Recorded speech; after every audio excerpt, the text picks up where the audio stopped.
Shalom and good morning. ఇది నా కృపావాక్యము. చూసుకుందాము. ద్వితీయోపదేశ కాండము 31వ అధ్యాయము 8వ వచనము. నీ ముందర నడుచువాడు యెహోవా, ఆయన నీకు తోడయ్యుండును, ఆయన నిన్ను విడువడు, నిన్ను ఎడబాయడు. మంచి వాగ్దానము బిడ్డలారా. అయితే మనకు సన్ఫ్లవర్ గురించి తెలుసు కదా, పొద్దుతిరుడు పువ్వు. అది ఉదయకాలం సూర్యుడు ఉదయించిన మొదలుకొని సూర్యుడు అస్తమించే వరకు సూర్యుని వైపు తిరుగుతూ ఉంటుంది.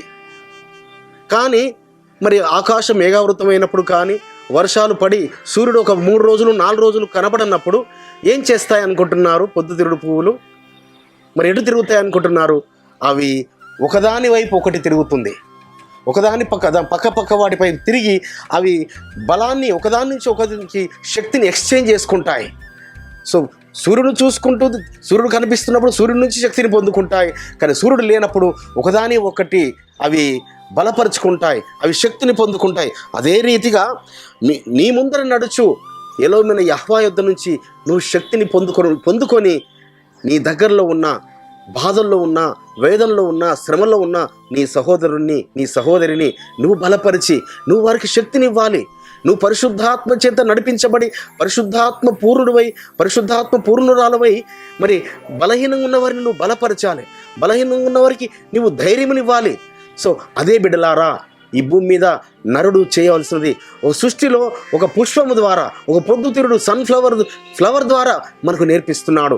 మనము ఇతరులకు శక్తినిచ్చేవారముగా నువ్వు శక్తిని పొందుకొని మరి శిష్యులతో యాషోమేసేవారు మాట్లాడుతూ అంటాడు కదా, నేను వెళ్ళిపోవాల్సిన సమయం వచ్చింది, నేను మీకు ఆదరణకర్తను పంపిస్తానన్నాడు. మరి ఆ ఆదరణకర్త అయిన ఆ పరిశుద్ధాత్ముడు నీలో ఉన్నవాడు. నీవు అనేకులను బలపరచాలి.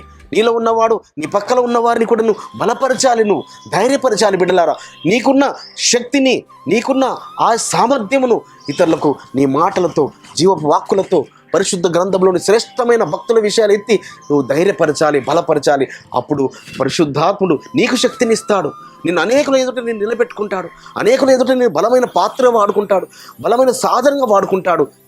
ఎందుకనగా నువ్వు ఇతరుల క్షేమం గురించి, ఇతరుల మేలు గురించి, ఇతరుల ఆశీర్వాదం గురించి, ఇతరుల దీవెన గురించి నువ్వు ప్రయాసపడుతున్నావు. కాబట్టి నీ మేలు గురించి, నీ ఆశీర్వాదం గురించి ఆ యొక్క పరిశుద్ధాత్ముడు, ఆ పరిశుద్ధాత్మ శక్తి నీకు ఇచ్చి నిన్ను బలపరిచి నిలబెట్టుడుగాక. ప్రార్థన చేసుకుందాం. పరిశుద్ధుడమైన తండ్రి, అబ్రహాం, ఇస్సాకు, యాకోబులు, ఎలోహిం, అవును నాయన, ఈ సృష్టిలోని ఈవుల ద్వారా మీరు మాకు జ్ఞానం ఉపదేశిస్తున్నారు తండ్రి.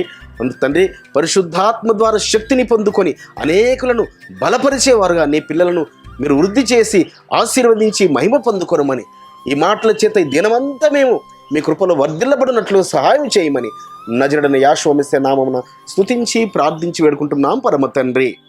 మన పరలోకపు తండ్రియు, మన రక్షకుడును, విమోచకుడును, నజరేయుడైన యేషోమేసే వారి దివ్య సముఖం నుంచి మీకు, మీ కుటుంబాలకు, మీ వంశాలకు శాంతి, సమాధానము, కృపయు మెండుగా కలుగునుగాక.